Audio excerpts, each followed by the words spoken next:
5분만 충전하면 400km를 달립니다. 세계 어떤 회사도 아직 못 따라온 기술이에요. 그런데 이 기술을 손에 쥔 중국 1등 회사가 지금 무너지기 직전입니다. 이상하지 않으세요? 이런 기술을 가졌으면 시장을 다 쓸어 담았어야 정상이거든요. 그런데 현실은 정반대입니다. 팔수록 적자가 쌓이고 협력사 대금은 9달씩 밀립니다. 그렇다면 답은 둘 중 하나겠죠? 그 대단한 기술에 숨은 한계가 있거나 아니면 기술로도 못 막는 더 큰 함정에 빠졌거나. 자, 기술 강국 신화 뒤에 감춰진 회전문의 정체를 지금부터 한꺼풀씩 파헤쳐 보겠습니다. 여러분, 중국차 기술이 좋아졌다는 말 요즘 한 번쯤은 들어보셨을 겁니다. 그런데 막상 얼마나 좋은 거냐고 물으면 선뜻 답이 안 나오죠? 그냥 막연하게 싸고 잘 만든다. 그 정도로만 알고 계실 거예요. 우리 동네 주차장에도 슬슬 중국 전기차가 보이기 시작했잖아요. 자, 그럼 숫자로 한번 보겠습니다. 생각보다 훨씬 셉니다. 2025년 3월 중국 BYD가 슈퍼이라라는 새 충전 플랫폼을 공개했습니다. 단 5분만 충전하면 400km를 달립니다. 여러분이 카페에서 커피 한 잔 시키고 받아드는 딱 그 짧은 시간이에요. 그 사이에 서울에서 대전까지 갈 거리를 통째로 채우는 겁니다. 1초마다 2km씩 들어차는 속도거든요. 명절에 고속도로 휴게소에서 충전줄 서느라 30분씩 기다려보신 분들은 이게 얼마나 무서운 숫자인지 바로 아실 거예요. 기름 넣는 시간이랑 차이가 거의 없어지는 거니까요. 충전 출력은 무려 1메가와트에 달합니다. 쉽게 말하면요, 일반 가정에서 쓰는 전기의 수천 배를 단숨에 차 한 대에 쏟아붓는 수준입니다. 줄줄이 만들어 파는 양산차 기준으로 세계 어디에도 없는 기록이에요. 아직 어떤 회사도 여기까지는 못 따라왔습니다. 우리가 잘 아는 미국 회사도, 유럽 회사도 마찬가지예요. 그러니까 기술만 놓고 보면 의심할 여지가 없습니다. 세계 1등이 맞아요. 배터리도 한번 볼까요? 전기차의 심장이 바로 배터리잖아요. 2025년 글로벌 점유율을 보면 중국 CATL이라는 회사 한 곳이 39.2%를 가져갑니다. 그런데 우리 한국 배터리 3사를 전부 다 합쳐도 15.4%거든요. 중국 회사 딱 한 곳이 우리 세 회사를 합친 것의 2배가 넘는 거예요. 우리가 반도체처럼 배터리도 앞서 있다고 믿었는데 어느새 이렇게 벌어진 겁니다. 여기에 기초 연구 실력도 이미 세계 정상권까지 치고 올라왔습니다. 예전처럼 짝퉁이나 만들던 나라가 더 이상 아니라는 얘기예요. 충전 기술도 1등, 배터리도 1등, 기초 체력까지 정상권, 빠져나갈 구멍이 없어 보입니다. 자, 이제 여기서 상식적으로 한번 생각해 보세요. 이 정도 기술을 손에 쥐었으면 시장을 통째로 쓸어 담았어야 정상입니다. 5분 충전이라는 무기로 경쟁자들을 죄다 밀어내고 세계를 다 먹었어야 맞아요. 누가 봐도 게임 끝난 것처럼 보이잖아요. 돈이 폭포처럼 쏟아져 들어와야 할 것 같죠? 그런데 현실은 정반대입니다. 바로 이 대단한 기술을 가진 1등 회사가 지금 무너지기 직전에 몰려 있습니다. 차를 팔면 팔수록 적자가 쌓입니다. 부품을 대주는 협력사의 줄도는 9달씩이나 밀려 있고요. 우리로 치면 거래처가 물건값을 9달째 안 주는 셈이에요. 멀쩡한 회사도 이러면 휘청거립니다. 한마디로 시험 성적표는 분명 전교 1등인데 정작 통장은 자꾸만 거꾸로 비어가는 거예요. 이게 말이 되는 상황입니까? 세계 최고 기술이 회사를 살리기는커녕 오히려 짐덩어리가 된 것처럼 보입니다. 도대체 왜 이런 일이 벌어지는 걸까요? 세계 최고 기술을 손에 쥐고도 통장은 왜 거꾸로 비어가는 걸까요? 세계 최고 기술을 가졌는데 통장은 왜 거꾸로 비어갈까요? 상식적으로 생각하면 정말 이상한 일입니다. 이 정도 기술이면 시장을 통째로 쓸어 담았어야 정상이거든요. 경쟁사들이 따라오지도 못하는데 말이죠. 그런데 숫자로 보면요, 현실은 정반대입니다. 자, 통념을 깨는 진짜 숫자를 하나씩 보여드리겠습니다. 지금부터 말씀드리는 건 모두 2026년 6월 기준입니다. 먼저 중국 자동차 산업 전체의 이익률을 따라가 볼게요. 2017년만 해도 7.8%였습니다. 10개 팔면 1개 가까이는 남던 시절이죠. 그러던 게 올해 1월에서 2월 사이엔 2.9%까지 주저앉았습니다. 거의 3분의 1 토막이 난 셈입니다. 여기서 핵심은요, 같은 기간 차가 안 팔려서 그런 게 아니라는 겁니다. 오히려 더 팔렸어요. 한 해 동안 약 3,478만 대, 역대급 판매량입니다. 더 많이 파는데 남는 돈은 더 줄어든 거예요. 그럼 차 한 대를 팔면 평균 얼마가 남았을까요? 약 270만 원입니다. 이게 역대 두 번째로 낮은 수치예요. 쉽게 말하면요, 5천만 원짜리 차를 한 대 통째로 팔아서 손에 쥐는 게 중형 냉장고 한 대 값입니다. 생각해보세요. 공장을 돌리고 직원 월급 주고 부품값 다 치르고 나면 남는 건 가전 매장 영수증 한 장 수준이라는 거죠. 차 한 대를 만드는 데 들어간 그 어마어마한 기술과 설비를 떠올리면 더 황당한 숫자입니다. 시간당 수십 명이 매달려 만든 첨단 전기차인데 정작 회사 손에 떨어지는 건 동네 가게 하루 매출만도 못한 거예요. 이걸 경제학에선 박리담회의 함정이라고 부릅니다. 박리담회, 싸게 많이 팔아서 적은 마진을 물량으로 메우겠다는 전략이에요. 그런데 왜 함정일까요? 많이 팔수록 한 대당 남는 돈은 더 얇아져서 발버둥 칠수록 오히려 더 깊이 빠져드는 뮤피배거든요. 매출표만 보면 사상 최대인데 정작 고가는 텅텅 비어가는 겁니다. 그럼 세계 1등이라는 BYD는 좀 다를까요? 안타깝게도 똑같습니다. BYD의 순마진은 5.71%에 그쳤습니다. 100만 원어치를 팔면 6만 원이 채 안 남는다는 뜻이에요. 세계 어떤 회사도 못 따라온다는 그 충전 기술을 가지고도 정작 손에 주는 돈은 이렇게 얄팍합니다. 더 뼈아픈 건 흐름이에요. 그러는 사이 BYD의 한 해 순이익마저 19%나 줄었습니다. 1등 기업이 1등 기술을 들고도 이익이 뒷걸음친 거예요. 자, 여기서 우리가 굳게 믿어온 공식 하나가 와르르 무너집니다. 기술이 1등이면 돈도 당연히 1등이라는 공식 말입니다. 성적표는 전교 1등인데 통장은 텅 비어있는 학생, 딱 그 모습이거든요. 여러분이라면 이 학생을 어떻게 보시겠어요? 그렇다면 답은 둘 중 하나겠죠. 그 대단한 기술에 우리가 모르는 한계가 숨어 있거나 아니면 기술로도 도저히 못 막는 더 큰 함정에 빠졌거나 이 둘을 지금부터 하나씩 해부해 보겠습니다. 먼저 기술 자체의 한계부터 들여다보죠. 그런데 진짜 문제는 기술 바깥에 있었습니다. 여러분, 기술이 좋으면 비싸게 받으면 그만 아니냐고요? 충분히 그럴 만한 의문입니다. 그런데 중국에서는 그게 안 통합니다. 왜 그럴까요? 답은 의외로 공장에 있습니다. 지금 중국의 차 생산 능력은 약 5,550만 대예요. 그런데 정작 안에서 팔리는 차는 한 해 2,300만에서 2,700만 대 정도입니다. 만들 수 있는 양이 팔리는 양의 2배가 넘는 거죠. 그래서 가동률이 약 49.5%까지 주저앉았습니다. 쉽게 말하면요, 공장 두 곳 중 하나는 불이 꺼진 셈이에요. 그런데 자동차 공장은 보통 80%는 돌아야 겨우 본전입니다.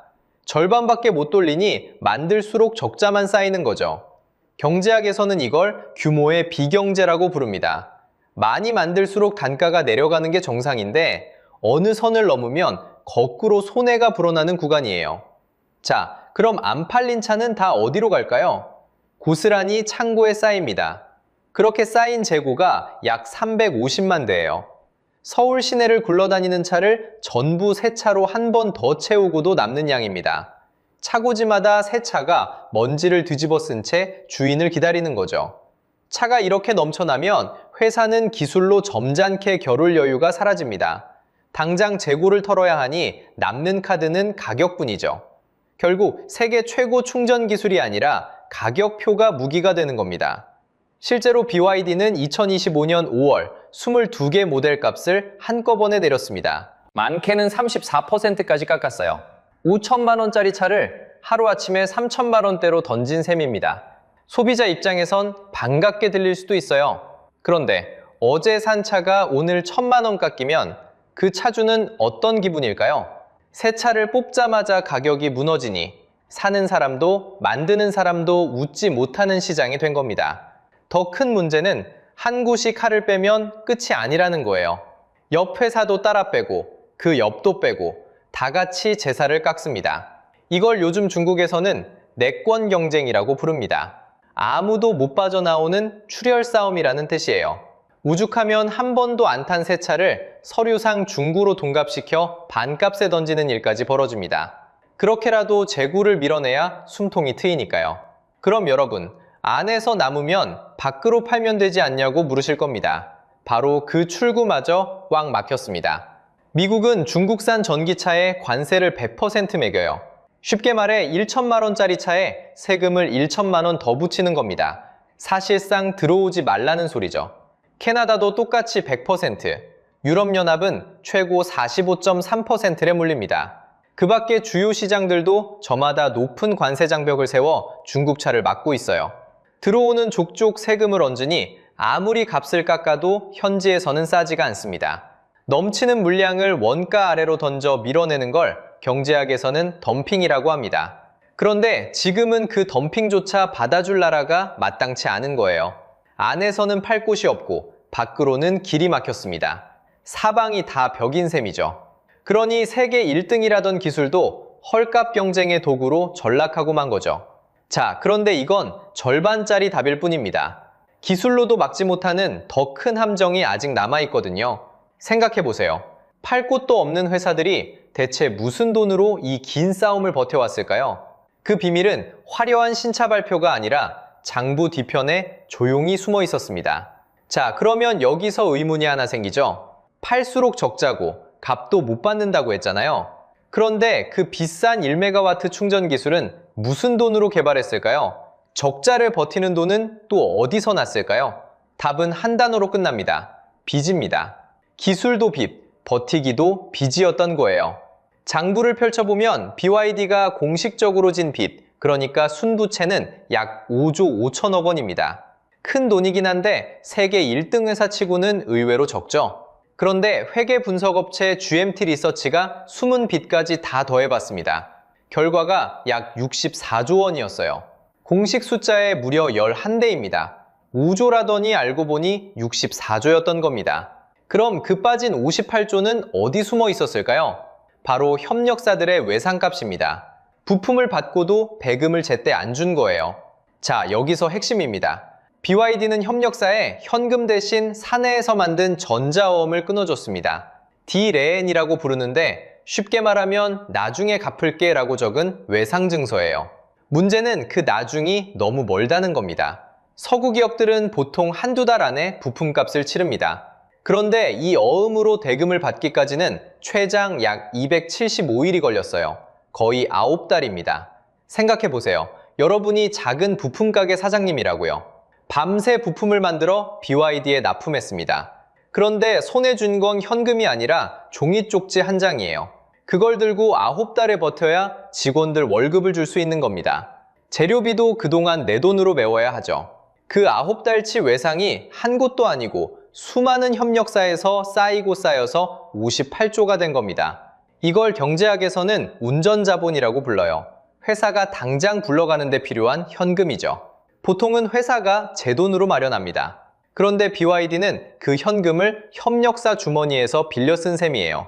남의 돈으로 공장을 돌린 겁니다. 그런데 외상도 결국 갚아야 할 빚입니다.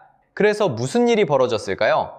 협력사 외상만으론 버티기 어려워지자 이번엔 은행으로 손을 벌렸습니다. 2026년 3월 기준으로 BYD의 단기 차입금이 석 달 만에 약 72% 폭증했어요. 9조 7천억 원까지 불어난 겁니다. 부채 비율은 71.1%까지 올랐습니다. 가진 것의 1/8이 빚이라는 뜻이에요.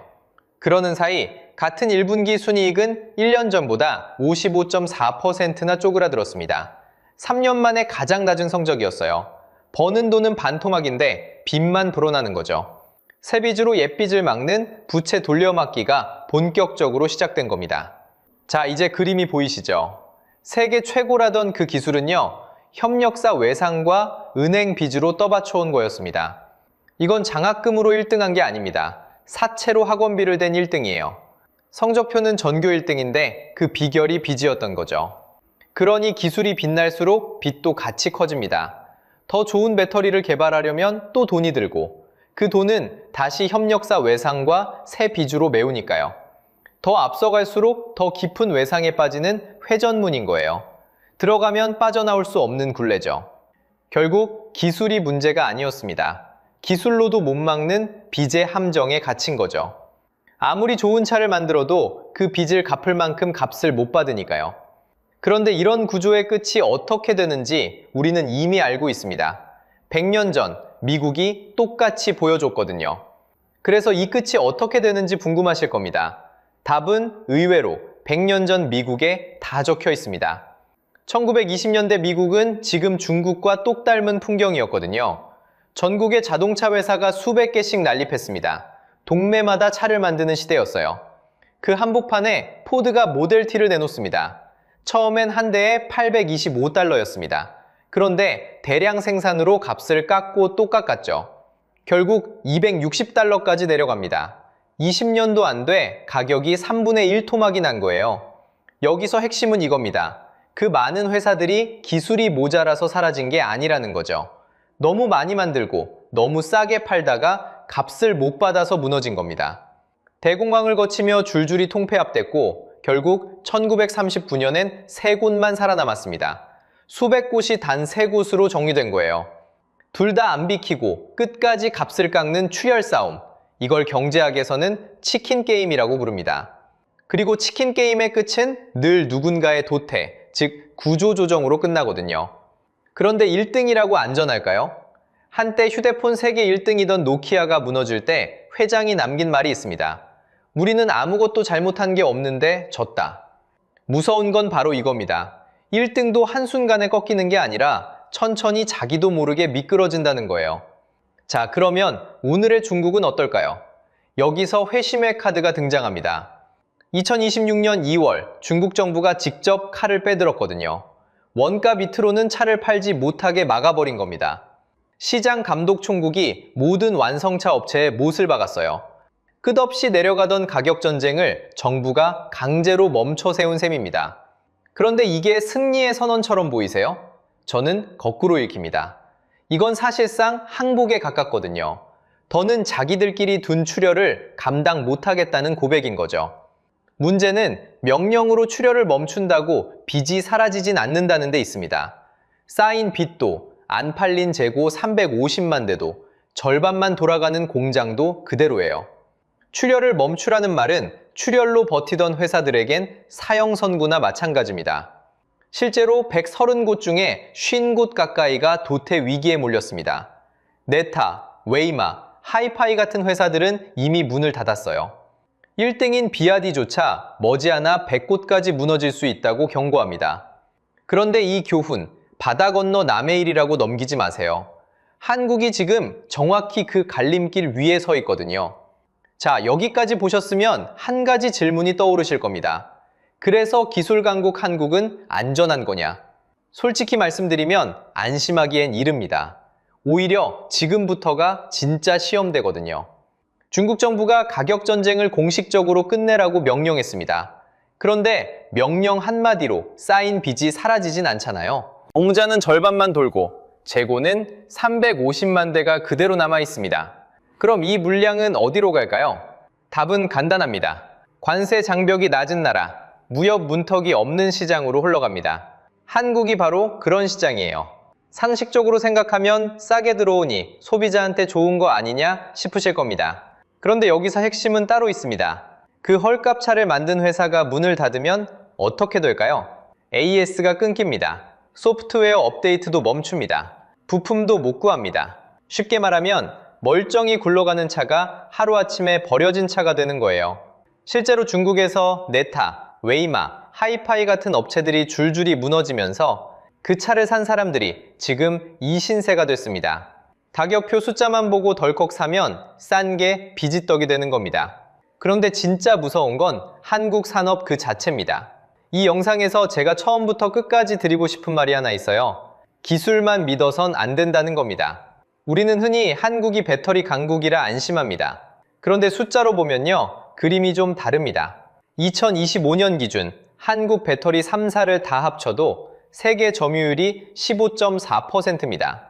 반면 중국 CATL은 단 한 곳이 39.2%예요. 셋이 뭉쳐도 한 곳에 절반에 못 미치는 겁니다. 그것도 우리 점유율은 줄고 있어요. 기술 우위마저 좁혀지는 중입니다. 자, 여기서 핵심입니다. 중국이 무너진다고 비웃다간 우리가 더 위험할 수 있습니다. 왜냐면 우리가 봐온 이 모든 게 한 가지를 증명하거든요.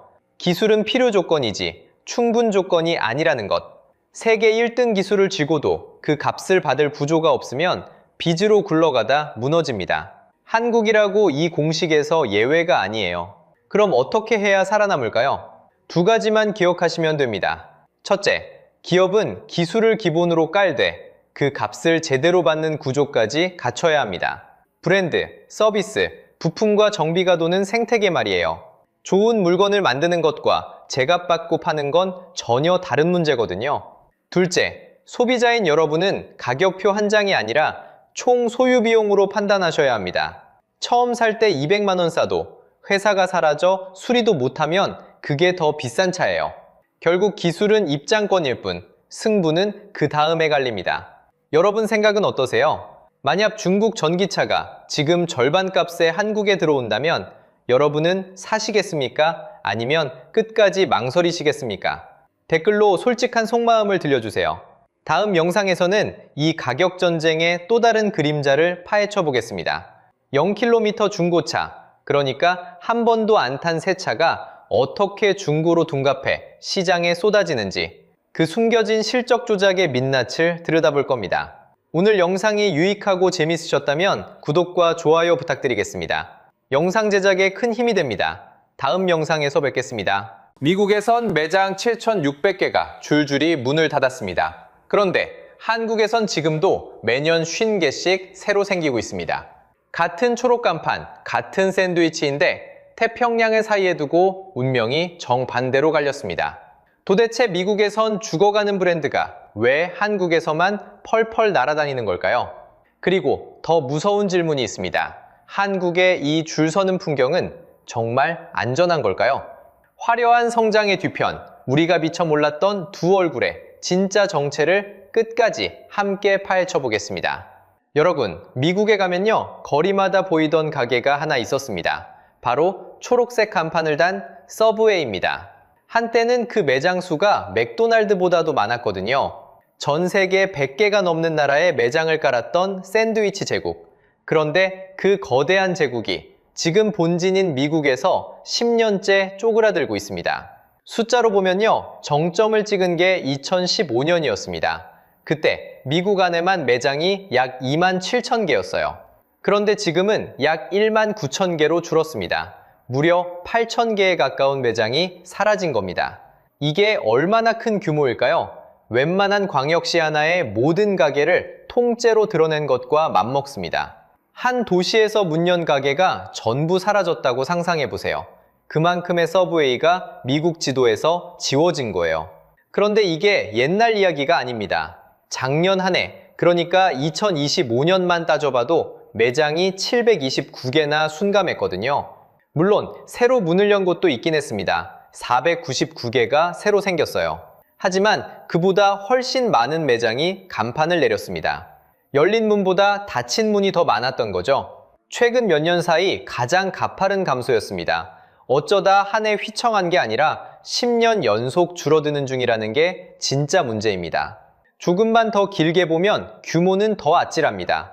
2021년 이후로만 따져도 미국에서 약 3,000개가 사라졌거든요. 매년 수백 개씩 멈추지 않고 문이 닫히고 있는 겁니다.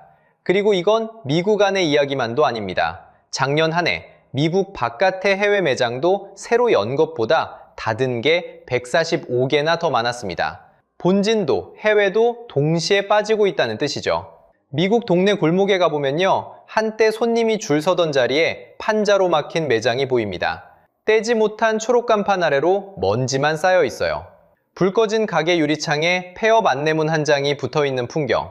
이제 미국에선 그리 낯선 장면이 아닙니다. 여기서 더 놀라운 건 본사의 태도입니다.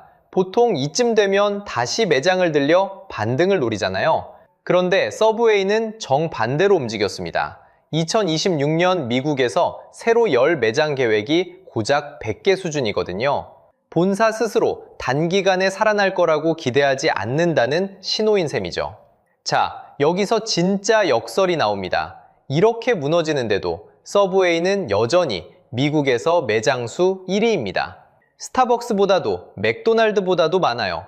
가장 많이 깔려 있는데 가장 빠르게 사라지는 브랜드. 상식적으로 잘 이해가 안 되는 풍경이죠. 도대체 이 거대한 제국에서 무슨 일이 벌어지고 있는 걸까요? 그런데 같은 시간 한국에선 정반대 일이 벌어지고 있었습니다. 자, 이제 이 거대한 제국이 도대체 어디서 시작됐는지부터 따라가 보겠습니다. 무대는 2965년 미국 코네티컷의 한 동네였습니다. 주인공인 코네티컷주는 티컷의 한 동네였습니다. 주인공은 프레드 두루카라는 17살 고등학생이었어요. 대학에 가고 싶었지만 등록금이 없었습니다. 여러분이 그 나이에 학비 걱정으로 잠 못 잃었던 기억 한 번쯤 있으시죠? 이 소년이 바로 그런 처지였습니다. 그때 가족과 가까웠던 한 어른이 손을 내밀었습니다. 피터 벅이라는 사람인데 직업이 좀 특이했어요. 핵 물리학자였거든요. 그가 드루카에게 1,000달러를 빌려줍니다. 지금 가치로 따져도 작은 돈이고 가게 하나 차리기엔 턱없이 부족한 액수였습니다. 우리식으로 치면 청년 창업자가 돈으로 가게 차가던 수였습니다. 우리식으로 치면 청년 창업자가 친척 어른에게 빌린 몇백만 원 종잣돈인 셈이죠. 그 돈으로 두 사람은 작은 샌드위치 가게를 엽니다. 첫 간판은 서브웨이가 아니었습니다. 이름이 피트의 슈퍼 서브마린스였어요. 길쭉한 샌드위치 모양이 잠수함을 닮았다고 해서 붙은 이름입니다. 그런데 발음도 어렵고 잘 안 외워졌어요. 그래서 1968년 부르기 쉬운 지금의 이름으로 바꿉니다. 서브웨이의 탄생이었습니다. 여기서 핵심은 이들이 들고 나온 한 가지 아이디어였습니다.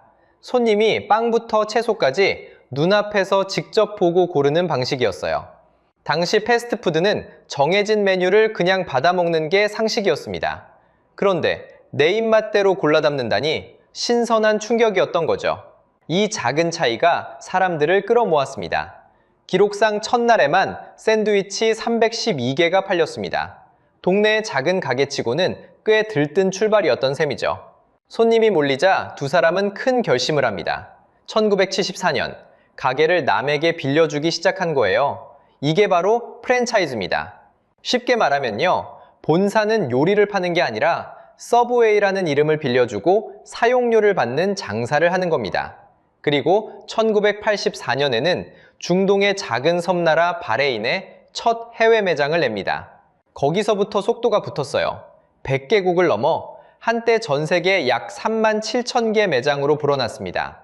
그런데 바로 이 대목에서 여러분이 꼭 기억하셔야 할 사실이 하나 있습니다. 서브웨이 본사는 매장을 직접 운영하지 않습니다. 빵을 굽는 것도 손님을 맞는 것도 전부 점주의 몫이에요. 본사가 가져가는 건 두 가지입니다. 하나는 매출에서 떼어가는 사용료, 또 하나는 본사가 공급하는 물품으로 남기는 이윤입니다. 점주가 1만 원을 팔면 그중 일부가 자동으로 본사 금고로 들어가는 구조죠. 장사가 잘 되든 안 되든 본사는 손해볼 일이 적습니다. 지금은 그냥 영리한 사업 방식처럼 들리실 겁니다. 하지만 바로 이 구조가 앞으로 펼쳐질 모든 이야기의 열쇠가 됩니다.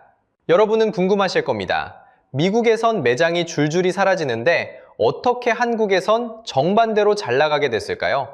처음부터 잘 나갔던 건 아닙니다. 한국 서브웨이의 시작은 사실 초라했습니다. 1991년 첫 매장이 문을 연 곳은 서울 여의도 63빌딩 지하였습니다. 화려한 데뷔처럼 들리시죠? 그런데 들어오자마자 대박이 났을까요? 천만에요. 그때 한국 손님들에게 서브웨이는 너무 낯설었습니다. 빵부터 채소, 소스까지 일일이 골라야 하는 조립식 주문이 당황스러웠던 거죠. 게다가 값도 비쌌습니다. 결국 2000년대 초 매장들은 하나둘 문을 닫았습니다. 그렇게 서브웨이는 한동안 실패한 외국 브랜드라는 꼬리표를 달고 다녔습니다. 한국 시장에서는 영영 자리 잡지 못할 브랜드처럼 보였던 거예요. 지금의 인기를 생각하면 쉽게 상상이 안 되는 시절이죠. 반전은 2006년에 찾아왔습니다. 미국 본사가 직접 팔을 걷어붙인 겁니다. 기존의 운영권을 걷어들이고 본사가 직영으로 관리하는 서브웨이 코리아 체제로 갈아탔습니다. 여기서 핵심은 방향이었습니다. 같은 직영 전환인데 미국 본사는 비용을 점주에게 떠넘기는 길로 갔고 한국은 트렌드에 올라타는 길로 갔습니다. 한국 전용 에그마요 같은 현지화 메뉴를 내놓았고 불고기나 매콤한 맛처럼 한국인 입맛에 맞춘 조합을 늘렸습니다. 그러면서 처음 한국을 좌절시켰던 그 복잡한 주문도 손봤습니다. 키오스크와 모바일 앱, 배달 주문을 붙여서 골라 담는 일이 더 이상 부담이 아니라 재미가 되도록 바꾼 거예요. 외국인 관광객 사이에서 익숙한 글로벌 브랜드라는 점도 한몫했습니다. 결정적 한 방은 2016년에 쳐졌습니다. 도깨비, 태양의 후예. 이 두 드라마에 서브웨이가 등장하면서 인지도가 폭발한 겁니다.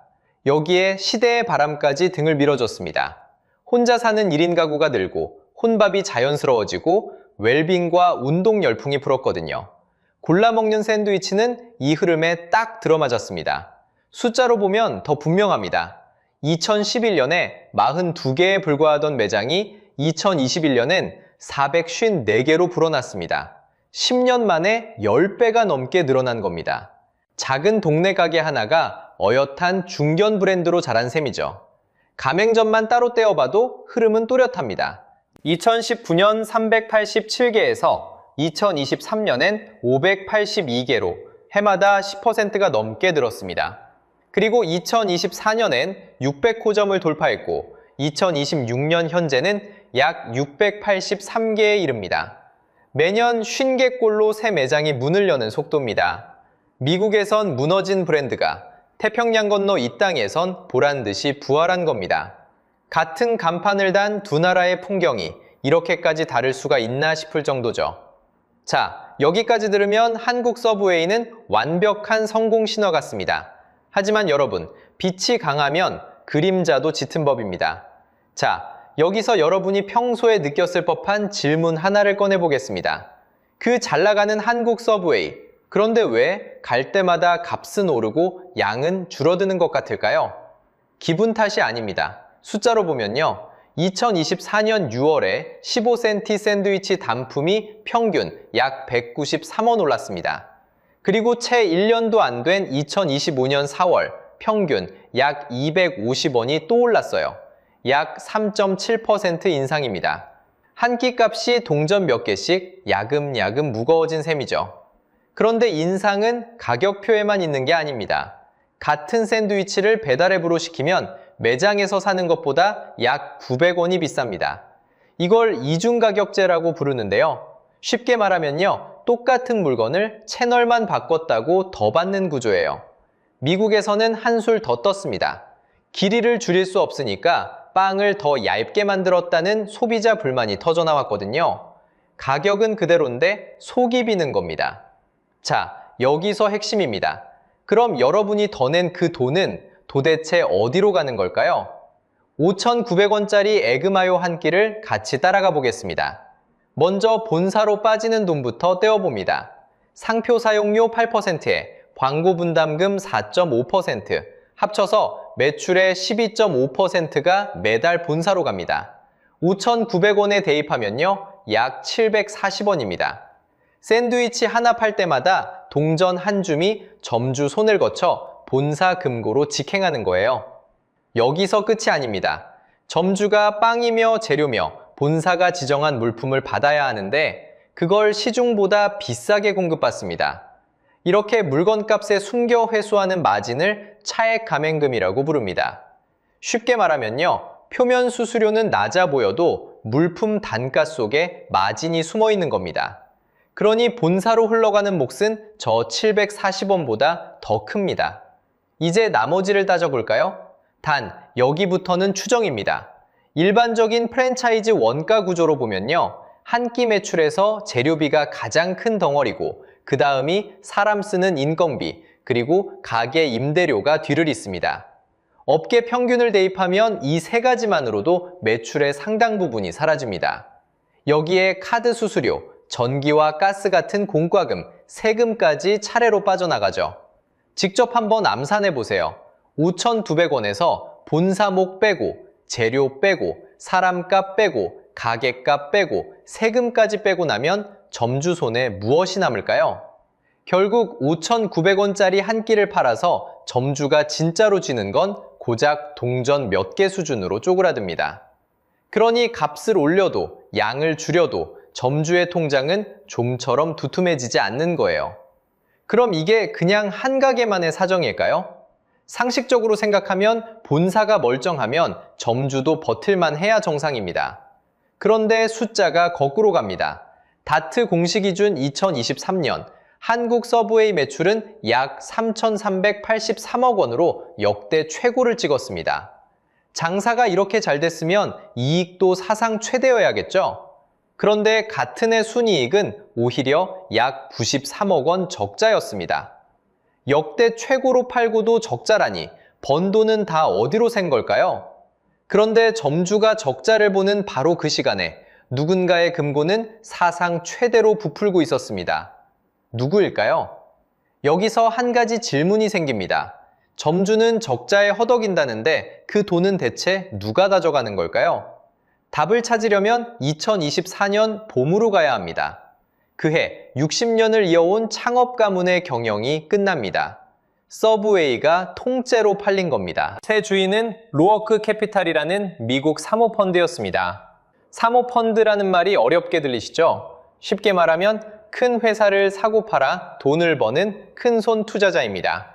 인수금액은 약 13조 원, 웬만한 대기업 하나를 통째로 삼킨 셈입니다. 그런데 문제는 인수 방식이었습니다. 로어크는 이 회사를 사들이는 과정에서 무려 57억 달러에 달하는 빚을 서브웨이 회사 장부에 그대로 얹어버립니다. 자기 돈이 아니라 회사가 갚아야 할 빚으로요. 이걸 차입 매수, 영어로 LBO라고 부릅니다. 쉽게 말해 돈을 빌려 회사를 사고 그 빚을 회사가 갚게 만든 뒤 최대한 현금을 짜내 되파는 방식입니다. 자, 여기서 핵심입니다. 빚을 짊어진 회사는 어디선가 현금을 뽑아내야 합니다. 그렇다면 그 현금은 어디서 나왔을까요? 숫자로 보면요, 결과가 서늘합니다. 본사 순이익은 2023년 약 1,540만 달러였습니다. 그런데 2025년에는 약 6억 8,900만 달러로 뛰었습니다. 2년 만에 약 45배입니다. 상식적으로 생각하면 본사가 이렇게 잘 벌면 점주도 함께 웃어야 정상이잖아요. 그런데 같은 기간 점주들이 본사에 내는 로열티 수입은 오히려 약 10% 줄었습니다. 점주가 파는 양은 줄었다는 뜻입니다. 점주는 마르는데 본사만 살이 찐 거죠. 도대체 이 마법의 정체는 뭘까요? 비결은 음식이 아니라 물품 마진이었습니다. 본사가 점주에게 빵이며 재료를 넘기면서 슬쩍 붙이는 마진, 이걸 벤더 리베이트라고 합니다. 이 돈이 2021년에는 전체 매출의 5.4%였습니다. 그런데 2025년에는 14.8%로 약 3배 가까이 불었습니다. 샌드위치를 덜 팔아도 점주에게 물건을 넘겨 남기는 돈은 오히려 커진 구조입니다. 같은 시기에 벌어진 일 하나만 더 보겠습니다. 서브웨이는 20년 가까이 함께한 코카콜라를 끊고 2025년부터 음료를 펩시로 바꾸기로 했습니다. 새 주인이 들어선 뒤에 나온 결정이었죠. 그런데 음료 공급처를 바꾸면 매장마다 냉장고며 기계며 재고를 다 갈아야 합니다. 그 비용과 단골의 반발은 고스란히 현장에 몫이 됩니다. 본사의 계산기 한 번에 점주의 부담이 또 늘어난 셈입니다. 이쯤 되면 이건 더 이상 음식 장사가 아닙니다. 점주를 쥐어짜 현금을 뽑아내는 하나의 금융상품으로 변질된 겁니다. 여러분이 사먹는 샌드위치 한 입이 누군가의 빚을 갚는 돈으로 흘러가고 있던 셈이죠. 그렇다고 샌드위치 회사가 다 이런 건 아닙니다. 같은 업종, 경쟁사인 저지마이크스를 보세요. 이쪽은 점주에게 강제 리모델링을 떠넘기는 대신 맛과 서비스로 키웠습니다. 그 결과 2024년 블랙스톤이라는 또 다른 큰 손이 약 11조 원에 사들였습니다. 같은 샌드위치라도 점주를 쥐어짜느냐 함께 크느냐로 운명이 갈립니다. 문제는 이 쥐어짜기의 그림자가 이미 한국에도 드리워져 있다는 겁니다. 자, 여기까지 보신 여러분은 이런 생각이 드실 겁니다. 그건 미국 얘기 아니냐고요? 한국 서브웨이는 매장이 매년 늘고 있으니 안전한 것 아니냐고요. 그런데 한국 본사 역시 이미 같은 길의 징후를 보이고 있습니다. 화려한 성장 뒤에서 점주들이 무엇을 견디고 있는지 지금부터 차분히 들여다보겠습니다. 가장 먼저 드러난 건 세제 강매 문제였습니다. 본사는 지정한 세척제 13가지를 점주들에게 사도록 했는데요. 그 값이 시중 가격의 약 3배가 넘었습니다. 여러분, 마트에서 1,000원이면 살 수 있는 세제를 본사 로고가 찍혀 있다는 이유로 3,000원 넘게 사야 한다면 어떠시겠어요? 가게 하나가 한 달에 쓰는 소모품이 한두 가지가 아닙니다. 그 작은 차액이 쌓이고 쌓이면 가뜩이나 빠듯한 점주의 한 달 살림에서 적지 않은 돈이 그냥 새어나가는 거예요. 게다가 이걸 쓰지 않으면 벌점이 쌓였습니다. 벌점이 쌓이면 가게 문을 닫아야 할 수도 있었거든요. 울며 겨자 먹기로 비싼 물건을 받을 수밖에 없었던 셈이죠. 결국 공정거래위원회가 나섰습니다. 2021년 7월 이 행위가 가맹사업법을 어겼다고 보고 시정명령을 내렸습니다. 문제는 세제 하나로 끝나지 않았습니다. 본사가 점주와의 계약을 일방적으로 끊으려 한 일도 있었습니다. 또 멀쩡히 장사하던 가게 근처 걸어서 5분 거리에 새 매장을 내주려 한다는 논란도 불거졌습니다. 같은 간판끼리 손님을 나눠 가지게 되는 셈이죠. 내 가게 단골을 같은 브랜드의 옆 가게에 빼앗기는 겁니다. 점주 입장에서는 본사가 내 편이 아니라 경쟁자처럼 느껴지는 순간이었습니다. 그리고 이번엔 점주가 아니라 여러분, 바로 소비자 차례였습니다. 2025년 6월 공식 주문 사이트에서 인터넷 주소 뒷자리 숫자만 바꾸면 다른 사람의 이름과 전화번호, 집 주소와 주문 내역까지 그대로 보였습니다. 누구나 남의 정보를 들여다볼 수 있었던 겁니다. 더 놀라운 건 이 부검이 약 5달이나 방치됐다는 사실입니다. 결국 개인정보보호위원회가 조사에 들어갔습니다. 여기서 핵심은 이겁니다. 표면에 적힌 수수료가 낮아 보여도 본사는 점주에게 물건을 비싸게 넘기며 그 차액으로 돈을 챙길 수 있습니다. 이걸 차액 감행금이라고 부르는데요. 쉽게 말하면 보이는 청구서 대신 보이지 않는 단가에 마진을 숨겨두는 방식입니다. 점주들은 이 문제로 본사를 상대로 소송까지 벌이고 있습니다. 상식적으로 생각해 보세요. 한국의 가파른 성장은 어쩌면 미국이 먼저 걸어간 길의 촉소판일지도 모릅니다. 똑같은 경고등이 지금 우리 발밑에서 깜빡이고 있는 거예요. 자, 이제 처음 던졌던 질문으로 돌아가 보겠습니다. 한국 서브웨이는 정말 무사한 걸까요? 자, 이제 처음의 질문으로 돌아가 보겠습니다. 같은 초록 간판인데 왜 태평양 양쪽의 운명은 정반대일까요? 미국에서는 사모펀드가 점주를 쥐어짭니다. 매장은 10년 연속 줄어드는데 본사 금고만 살이 찝니다. 반면 한국은 아직 매년 매장이 늘어나는 성장 중입니다. 그런데 여기서 핵심입니다. 미국과 한국은 같은 본사, 같은 구조 아래 있습니다. 한국 서브웨이가 멀쩡해 보이는 건 무너지지 않아서가 아닙니다. 점주와 소비자가 그 비용을 묵묵히 떠받치고 있기 때문입니다. 이것이 바로 두 얼굴의 진짜 정체입니다.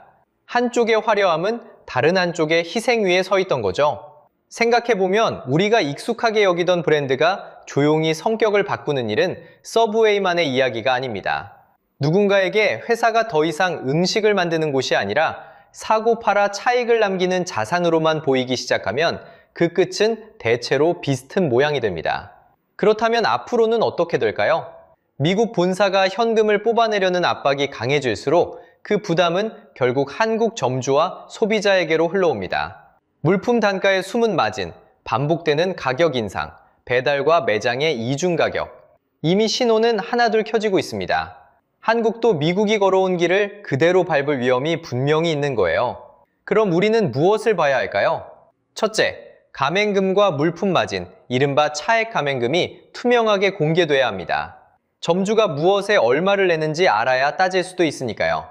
둘째, 공정거래위원회와 제도가 이 구조를 끈질기게 감시해야 합니다. 셋째, 소비자에게는 가성비를 따져 다른 선택지로 옮겨갈 권리가 있습니다. 결국 시장을 바꾸는 건 소비자의 지갑입니다. 우리가 어디에 돈을 쓰는지가 어떤 가게가 살아남는지를 정하는 거죠. 여러분은 요즘도 서브웨이 가성비 있다고 느끼시나요? 댓글로 여러분 동네 매장 이야기를 들려주세요. 그리고 다음 편에서는 사모펀드가 집어삼킨 또 다른 한국 브랜드의 속살을 파헤쳐 보겠습니다. 오늘 영상이 유익하고 재밌으셨다면 구독과 좋아요 부탁드리겠습니다. 시청해주셔서 감사합니다.